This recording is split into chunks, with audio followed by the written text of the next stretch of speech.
Hello and welcome to another exciting edition of Best MTG Decks Ever. In today's episode, we are going to talk about investing in revised cards, our favorite whiteboarded set from 1994.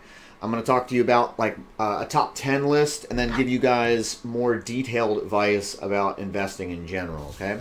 So, for the number 10 spot on the list, I've got Birds of Paradise. Birds of Paradise is a mana dork, iconic card, very popular in Commander and as well as 93, 94 formats, but it's lower on my list, and I personally don't spec in this card at all.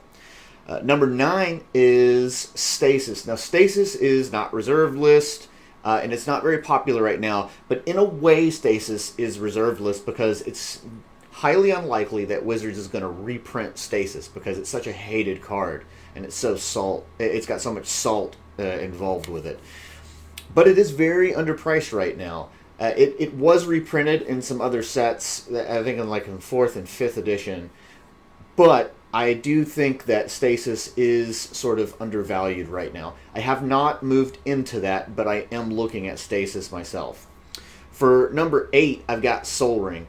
Sol Ring is not reserved list. It's kind of cheap. It's an easy card to get into. It's an uncommon, very popular in Commander, iconic art. The reason why I think this might be a decent spec is because the ratio in the cost of Alpha, Beta, and Unlimited compared to the Revised is such that it indicates to me that Sol Ring is undervalued right now. I do have quite a few Sol Rings. I'm only buying near mint ones.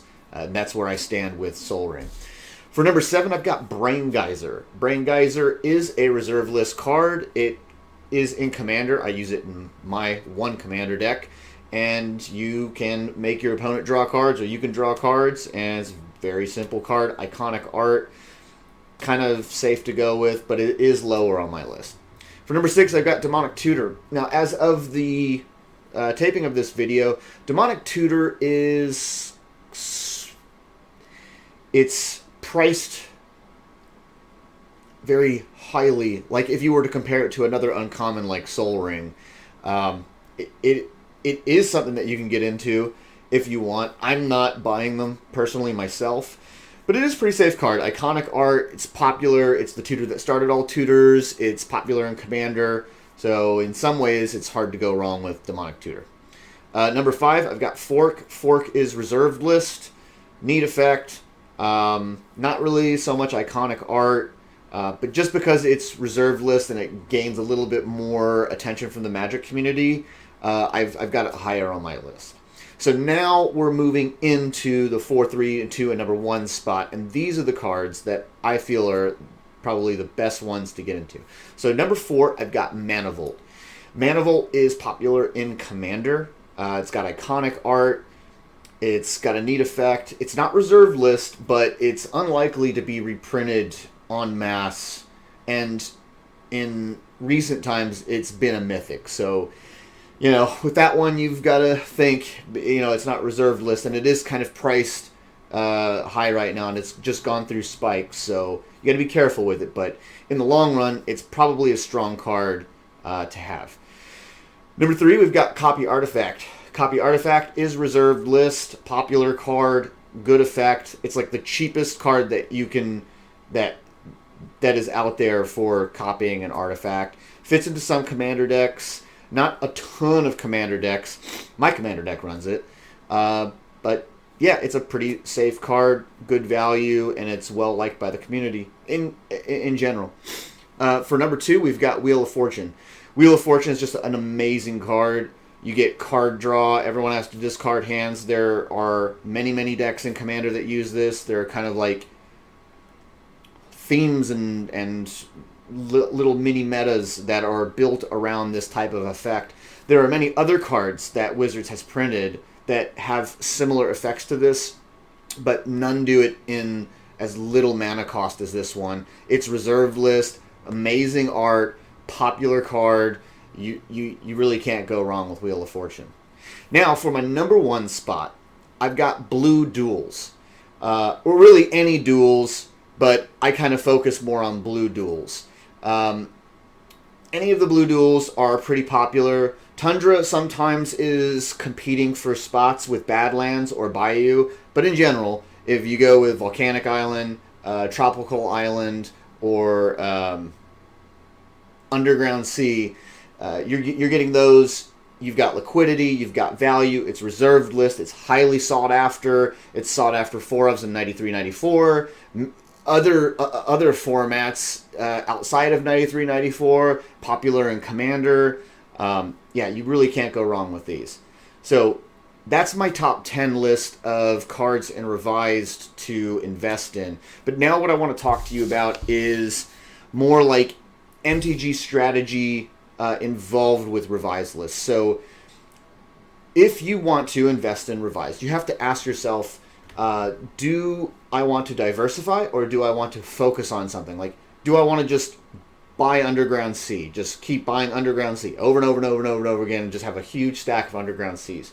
Or do I want to like get an Underground Sea, a Volcanic Island, a Tropical Island, a Wheel of Fortune, a Copy Artifact, and just keep like spreading it out? And it really just comes down to how you analyze risk. So whenever you're thinking about getting a card, you have to ask yourself what is going to cause it to lower in value, what's going to cause it to rise in value. So for example, we'll look at Wheel of Fortune as an example. Wheel of Fortune is reserved list, so that means it's not going to be reprinted again. So that reduces risk. You have to ask, is it going to be popular in the future? And it's highly associated with Old School and Commander. So you have to ask yourself, is Old School going to lose popularity? It seems to be gaining in popularity. Commander is just huge. It's the biggest format in the game. So in terms of risk, currently it kind of seems like Wheel of Fortune has lower risk.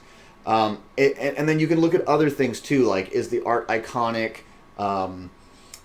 Is it 1 of or 4 of? And, many different things. Like what drives attraction to this card?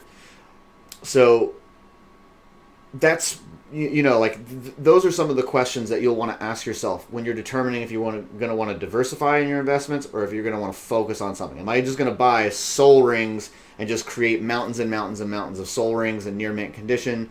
Or am I just going to, buy a bunch of different stuff? Me personally, I have kind of done Soul Ring, Copy Artifact, and Wheel of Fortune.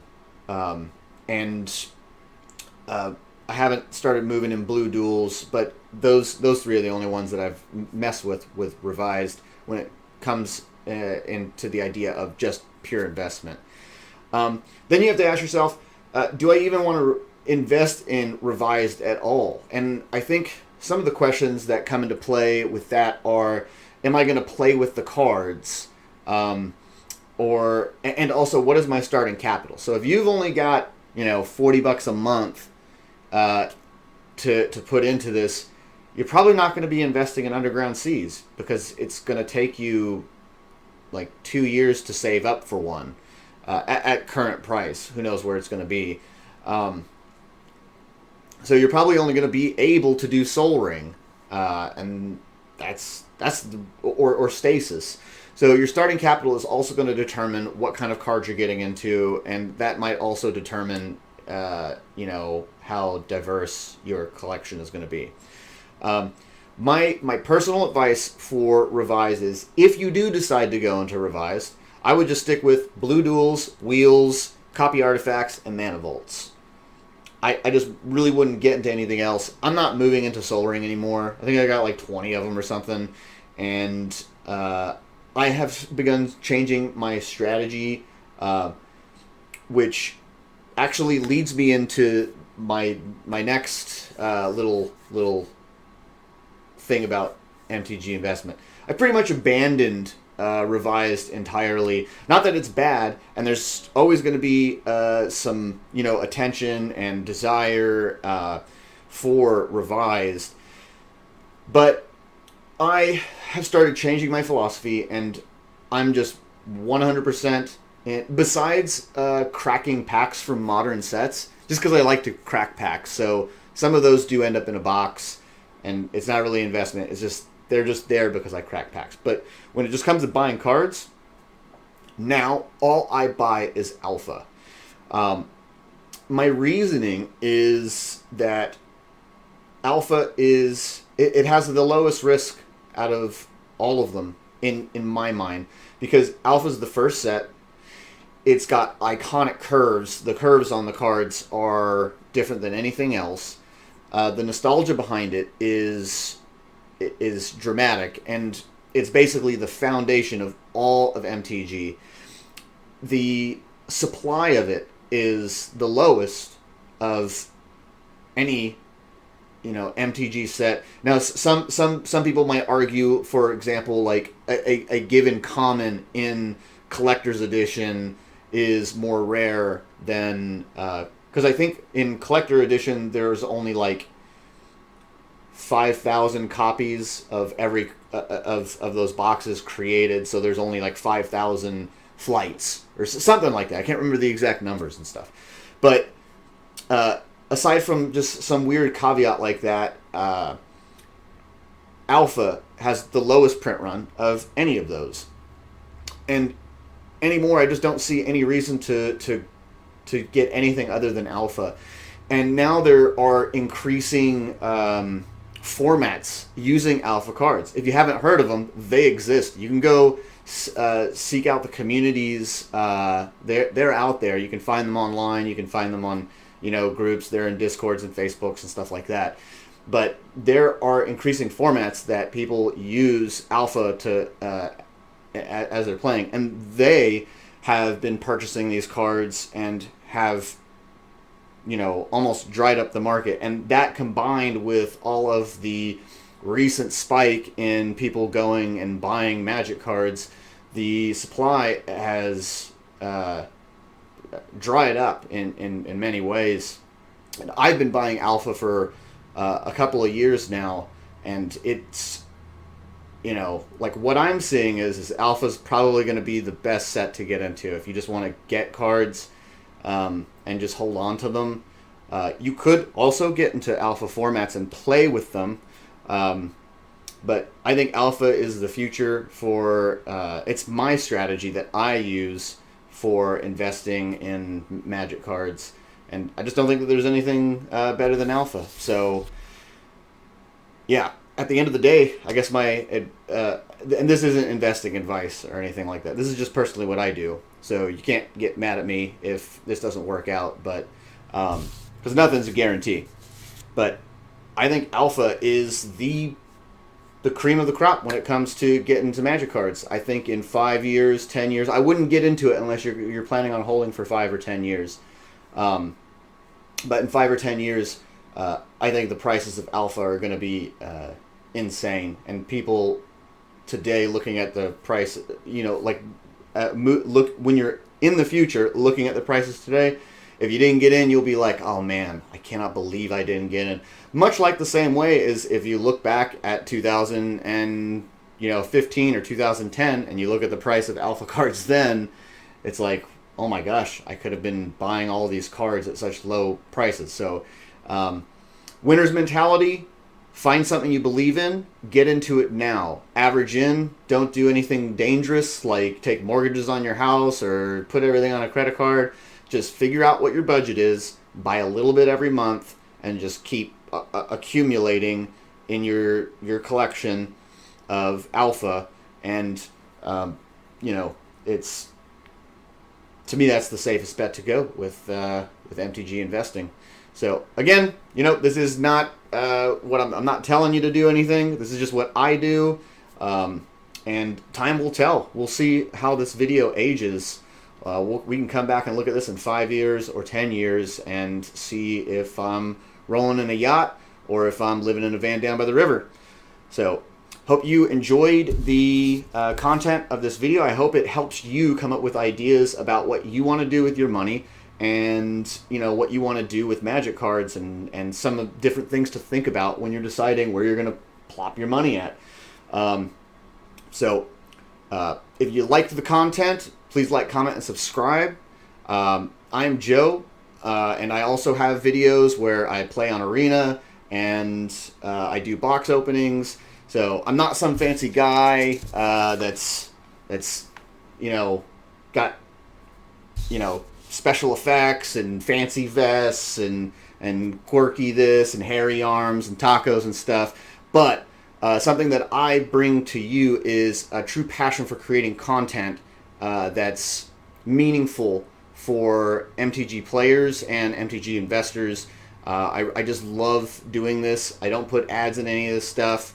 And I just love making videos that you guys find to be informative and entertaining. So please, if you have any ideas for any videos that you guys want to see, let me know. Send me an email, and hope to hear from you guys soon. Talk to you later. Bye.